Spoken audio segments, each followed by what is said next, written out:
Oke teman-teman, kembali lagi saya Afik yang di kelas cara mudah cari kerja dan cepat. Kali ini kita akan bahas mengenai bab 1 dan 2 itu mindset bekerja dan siapa yang diterima kerja dan kenapa.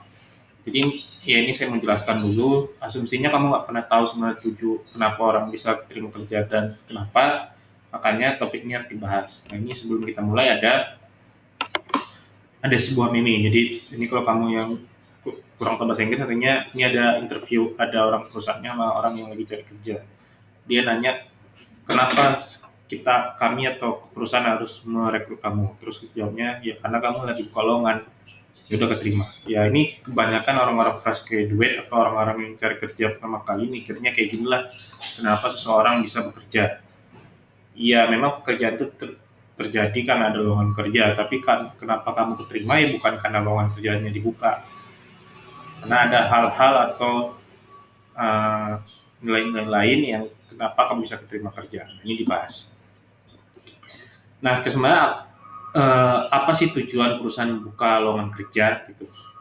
Nah, perusahaan tuh buka lowongan kerja tujuannya itu untuk mencari orang yang bisa menyelesaikan masalah yang ada di perusahaan. Contohnya mereka ingin bikin website, yang mereka mencari engineer atau developer yang bisa bikin website gitu. Kalau mereka ingin desain promosinya lebih bagus atau videonya lebih bagus, mereka cari desain grafis atau video editor. Atau mereka ingin menaikkan penjualan, mereka carinya orang sales atau marketing. Nah ini kalau sebenarnya profesi itu selalu, kalau kamu tahu itu ada masalahnya, bukan masalah sih, ada tujuan dari dia bekerja.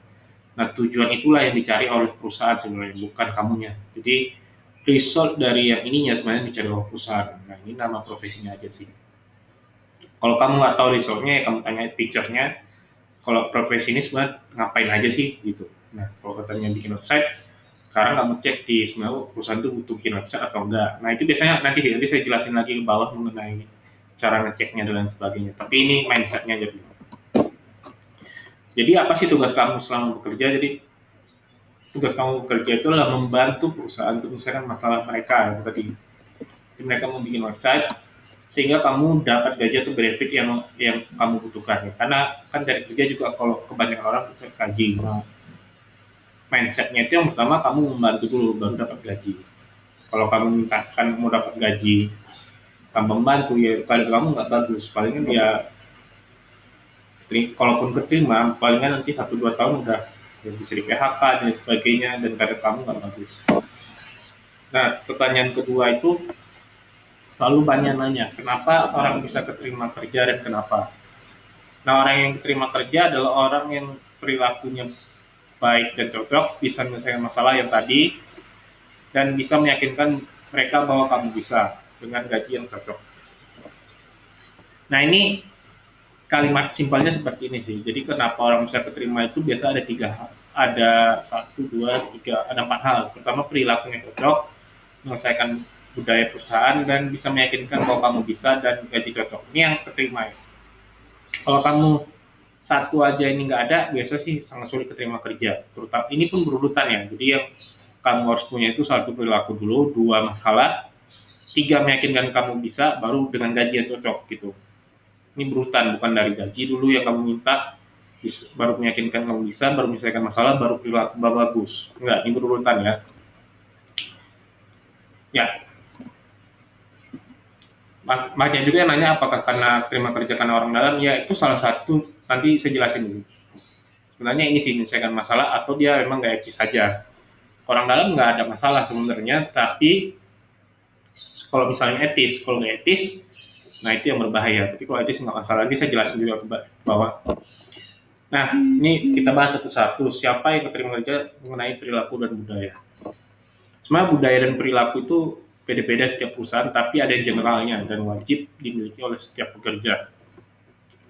Yakni seperti jujur, disiplin, integritas, motivasi kerjanya yang bagus, dan tidak toksik atau suka meremehkan orang lain, bully orang lain, dan sebagainya. Kalau kamu perilakunya nggak bagus, ya lupakan dapat kerja atau bisnis, karena ya nggak ada gunanya. Saran kami sih selalu benarkan dulu perilaku atau motivasi kenapa kamu bekerja. Hal ini juga nggak dibahas di kelas ini. Kalau kamu ingin belajar bagaimana cara berperilaku baik, silakan datang motivator atau bahkan keluarga kamu untuk cari tahu kenapa dan bagaimana caranya jujur berintegritas. Ya mungkin kalau nanti ke depannya juga banyak yang butuh juga mengenai hal ini, nanti kami bikin juga kelasnya sih. Nah, yang kedua, menyelesaikan masalah gitu. Nah, bekerja di perusahaan seperti yang tadi, tujuannya adalah membantu masalah. Jadi bisa kita katakan bekerja adalah membantu masalah. Sebenarnya ada berapa pekerjaan atau beberapa hal yang bisa diselesaikan di perusahaan ini. Sebenarnya pembagiannya ada 4. Yang pertama, manual labor adalah orang yang bisa menggunakan tenaga ototnya terutama daripada keahlian untuk bekerja, seperti kuli bangunan, cuci piring, dan sebagainya. Ini menyelesaikan masalah juga. Kenapa? Ya misalnya kalau perusahaan butuh membuat bangunan dan misalnya develop rumah, ya dia butuh kuli bangunan gitu. Atau dia ingin membersihkan rumah dia, ya butuh cleaning service. Ya, jadi butuh manual labor. Kamu ya ini nanti saya jelasin sih. Jadi sebenarnya menyelesaikan masalah ini juga beragam. Bisa pertama pakai otot, yang ini manual labor, tapi nggak semua masalah bisa diselesaikan dengan otot. Yang kedua itu bisa pakai skill. Misalnya orang tadi mau bikin website, itu butuh keahlian untuk bisa bikin website, bikin desain dan lain sebagainya. Perbedaannya kalau manual labor ke skill labor ini yang paling terlihat adalah orang-orangnya kalau yang skill itu butuh belajar ya berbulan-bulan atau bahkan bertahun sih, tapi bisa berbulan sih. Contohnya kalau kamu belajar di Pinterpool, desain grafis dan engineer itu bisa. Kalau manual labor itu ya cepet banget gitu kalau belajarnya. Ya, apalagi kalau kamu di era digital sekarang, sebenarnya yang paling banyak dicari itu orang yang punya skill labor. Kenapa? Manual labor itu udah mulai turun, dan itu udah tergantikan oleh robot dan sistem-sistem software lainnya. Jadi kalau kamu ingin cari kerja sih digital, sebenarnya saran saya sih jadilah orang yang bisa skill labor, itu orang yang punya keahlian khusus untuk bekerja. Contohnya desain grafis, engineer, desain teknik, dan sebagainya. Biasanya kelihatan dari dia punya rekan pendidikan atau butuh masuk kursus dan lain sebagainya sih. Nggak harus itu, tapi dia punya keahlian khusus. Yang ketiga itu adalah orang-orang yang bisa manage dalam orang lain di dalam perusahaan, ini manajemen labor. Nah ini juga masih dibutuhkan banyak, cuman masalahnya kalau ini lebih butuh pengalaman. Mungkin kalau dibilang ya kalau teori sih saya juga akan belajar manajemen ya, kalau teori bisa dipelajari, cuman ini lebih banyak pengalamannya sih. Yang keempat itu ada eksekutif labor atau orang yang bisa membuat strategi atau bagaimana visi perusahaan ke depannya. Nah ini orang biasanya yang tingkat atas, jadi dia membuat planning, lihat ke depan perusahaan mau diapain. Nah itu orang eksekutif biasanya. Nah kalau kamu sebenarnya mau jadi pekerja, terutama yang skill labor, itu sebenarnya kamu bisa belajar di pintar.com. Kalau kamu nggak tahu misalnya, kalau misalnya yang ini sih yang skill labor. Kalau yang manual labor sih sebenarnya nggak terlalu banyak pelajaran, tinggal saran saya sih kalau mau jadi manual labor ya datangin aja orang kayak yang bisa cuci piring, kuli bangunan, habis itu ajarin belajarnya ya sebentar sih. Kalau si labor itu butuh belajar. Nah itu kamu bisa belajar, kalau mau belajar di pintar.com itu ada 2 sekarang mengenai desain grafis desain grafis jadi video dan programming gitu. Terutama apalagi kalau di masa digital ini sangat dibutuhkan pekerja-pekerja seperti itu. Kalau manajemen labor kita belum ada kelasnya, mungkin nggak tahu ke depannya kalau ada atau eksekutif labor juga. Nah, sudah kamu bisa, oh ya, ini kamu pastikan dulu bisa. Gimana caranya? Tadi belajar dan praktek. Nah, kalau kamu udah bisa, tugas kamu berikutnya adalah meyakinkan bahwa kamu bisa. Nah, itu dengan apa? Nah, itu seperti sekarang. Email, CV, rekam jejak pekerjaan, rekam edukasi, rekomendasi orang lain dengan interview. Nah, ini nanti saya jelasin.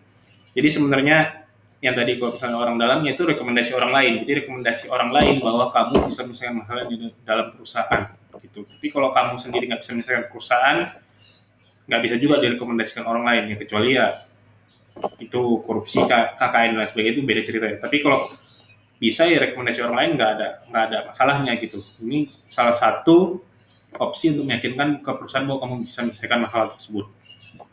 Nah ini detailnya step by step nanti kita jelasin di topik berikutnya. Dan yang terakhir adalah gaji yang cocok. Nah gimana menentukan gaji yang cocok? Itu silakan kamu lihat aja nanti di market atau di Google, nanti juga dijelasin cara ngeceknya gimana tahun gaji yang cocok saat kamu bekerja. Nanti saya kasih tahu juga sih. Kalau kamu tidak tahu sama sekali sih atau bahkan fresh graduate, ya lebih baik perusahaannya menentukan, atau bahkan kalau lebih bagus lagi semua gratis gitu. Nah itu sih mengenai